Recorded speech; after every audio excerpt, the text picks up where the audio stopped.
I know this proof don't say 204. It don't say 2. That look like a 2. That's a 1. But it does look like a 2. 52.4. But it looked like a 2. Okay. Guys, Chance has brought some new whiskey for us to try. Look, Chance, I gotta ask this every time. Yeah. Why do you keep buying whiskey, man?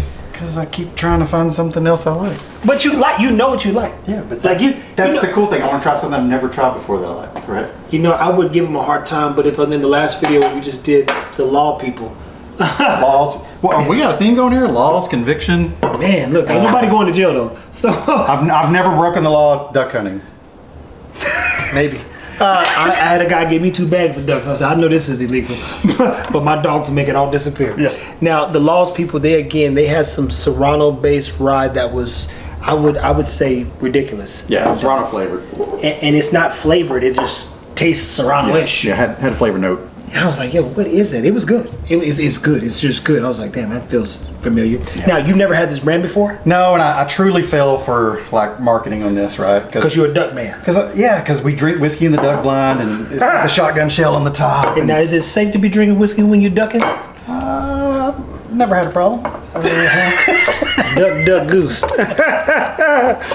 But it's really cool marketing, and the bottle's cool, and it does remind me of hunting, and some of the best times of my life are hunting with my guys that we cut up and have a great time. I mean, kill a bunch of birds. So once you saw the label, so marketing matters is what you're saying. But there was a lower proof one, and this one's a bit higher. Hey man, pour some. Look, is your crack? I get to open it.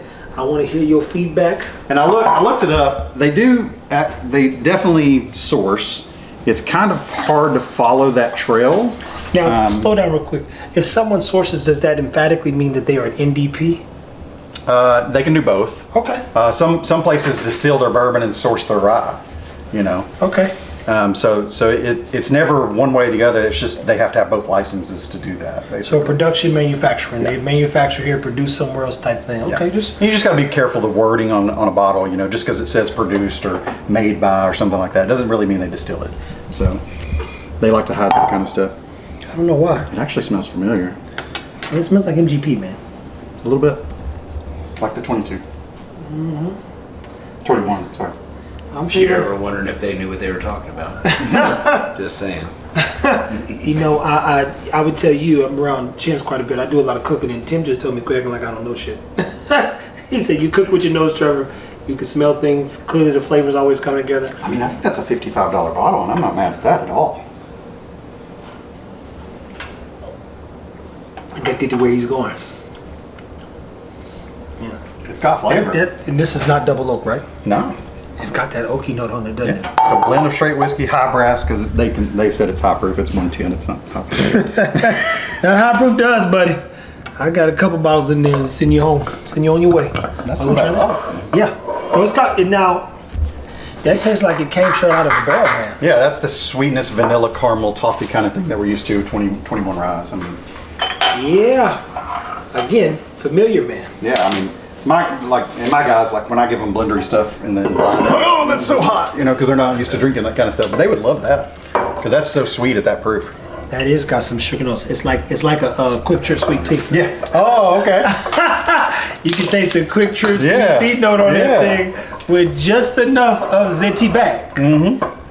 I used to get them 45-cent sweet teas back in the day, every day of the summer. I don't know about the crushed ice. I don't know about the low proof, but that one's a buy for me. Hey, yeah, that's good. Well, you bought it, so. Now this one, so Conviction is not distributed in Texas. This is from Southern Grace Distilleries in Mount Pleasant, South or North Carolina. I can't remember which one at the moment. But anyway, this is literally distilled in a prison, former prison. Well, not an active prison. Well, you know, I bet the convicts might make some of the best hooch. I might just have to buy. That's why I was like. It don't sound far-fetched. Are the bottles the same? Or are they just like, depends on what's in the toilet. The humidity level. Not that kind of hooch. No hoochies. Toilet? Where was it? But I imagine some of them take crafting very serious. So this is a little darling amongst the whiskey community. Little darling? YouTubers. Like Little Red Riding Hood type darling? Yeah, like they really, I mean, I've had people put this in their top 10 of the year, all kinds of things. Every year or just this year? Actually, I've had a couple of people put it in there every year, so. But, you know. Mash, uncut, unfiltered. We would put Blender in our top 10 every year, too. So it may be a local thing, you know.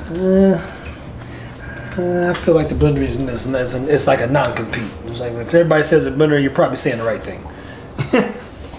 Okay. If blendery was pizza, pizza would be right on freaking Times Square, fresh slice.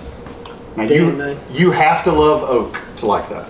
So if you're oak sensitive, that's not for you. Definitely not for you. But kind of got a root beer note in there somewhere. sarsaparilla, yeah, definitely. Guys, again, I don't know why anybody put this in their top 10. And it's maybe because you guys are drinking regular whiskey. So forgive me, but not. If I guess if you was getting this stuff off shelves and your palate was this, I mean your range was like this, it makes sense. I can see that. Because it tastes like I don't want to say a cheaper version of history, but like less and you're getting more. Okay. You know what I mean? Like if I gave you my best, but you had more, like there was 2 categories on the spectrum, like yo, this is the best of the less. Yep. This is like top tier. But if you gave me the best, I'd be like, this doesn't hold water. Right. But it's good. Yeah. Let me very clear say, this is good. I would share this, I would drink this, I would pour this. And I'll give them credit. Uncut, unfiltered, love to see that on a bottle, right? Yeah. And the fact that this is uncut, unfiltered, and only 104 proof means they went into the barrel pretty low, I would imagine.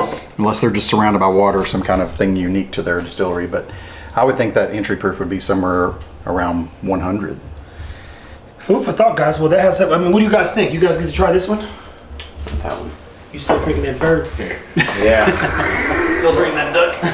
That duck goose, man. Look, pour you some of that there. Give us some feedback. Now, guys, if you're on your whiskey journey and you're trying to make sense of a couple things to buy and purchase, how to build your catalog, even your closet or your shelf, or just your library of whiskey, I would encourage you to definitely tune into these videos. Chance has perspective. I think he probably could log all his bottles and create a Chance Chat GBT list of what to buy and what not to buy, what to do when you don't know what to do. Well, and my palate may not align with yours, just like our palate may not align. But if you find out it does, if you try a couple things and you like what we like, then keep on listening. But you could be very convinced. You know, here's the truth. You know this now better than anybody. Nobody knows what they like. I mean, look, Chance eats real funny. He's fickle about his food. But when I put this mole sauce on his chicken and then put strawberries and pineapples and he tries, oh wow, I didn't think that was gonna work. He's a comedy guy. I think people need to be more confident of their opinion of whiskeys instead of listening to everyone else. Yeah. And I'm not telling you I'm right or I'm wrong, and I'm not telling you you're right or you're wrong. Yeah. I don't know what you taste. You don't know what I taste.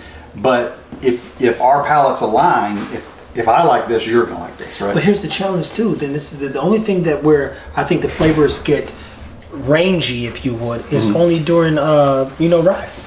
Okay. I feel like, cause look, here's the thing.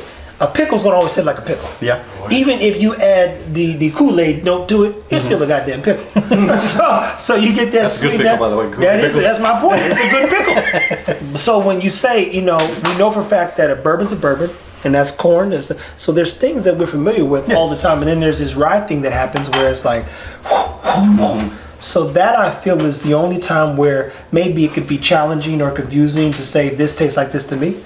Because I went out the blendery and they had some real dilly and it was like, man, I was like, whoa. And somebody else was like, oh, I love dill. And some people aren't that far along on their bourbon journey to taste all those things. They can taste 1 or 2 things, not 10 things, Oh, yeah. So like Richard's tasting notes and our tasting notes are completely different. Good Lord, Richard has 87 tasting notes for everything. Can I ask, since we're on this, with this, you said if you're not oaky friendly, like you don't like oak, you can taste it. This tastes like probably one of the normals that I like. I didn't realize that was oak I'm tasting. So do you like Woodford double oaked and stuff like that? Okay. Okay, no, yeah, fair. I didn't realize that. That's good. So you enjoy the barrel notes or the astringency of the oak. Yeah, that's cool. Some people are super sensitive to that and don't like it. I can see that because it's an overpowering, but it doesn't sway me from this. But it's I don't know, like you want a Whataburger because it tastes like a Whataburger, right? That tastes like a good bottle of whiskey because it's just familiar. I don't know. That's that, which is my original point. It's the best of the good stuff that somebody, if you was getting it, best of the rest, is like, yo, this is good stuff. Yeah. I don't know if I would buy it, but if it was shared, I'd be like, oh, that's good. Yeah. You got to give it its credit. It is good whiskey and it's not bad. There's some stuff I've had, you're like, man. Yeah, and if you're in a state that this is distributed in, I think this is like a $80 bottle. I think that's fair. I didn't used to think so until I got to the blender. Your perspective changed? I'll tell you right now, bro, it's very fair. Very fair for that much. Well, if you're out there and you're wondering if the marketing's hype, it's not. This was good. That was pretty good. And then I guess conviction, huh? Mm-hmm. I wonder who got convicted. that whole prison. You're like, anybody here been convicted? They look up like, boy, what you asking us? We all here because we got convicted. One dude, I'm innocent. We're all I shouldn't even be here. Every dude. That's a true story. I got a cousin, right? And somebody was like, hey, I got a friend who's well off. And I said, can you, your dad can write him a letter? And I was like, yo, he was caught on camera. A letter saying what? He did it? It's crazy, man. Said they got me on camera stealing boxes. They ain't got me on camera stealing boxes. Man, you know they be Friday. guys. Keep it whiskey, man.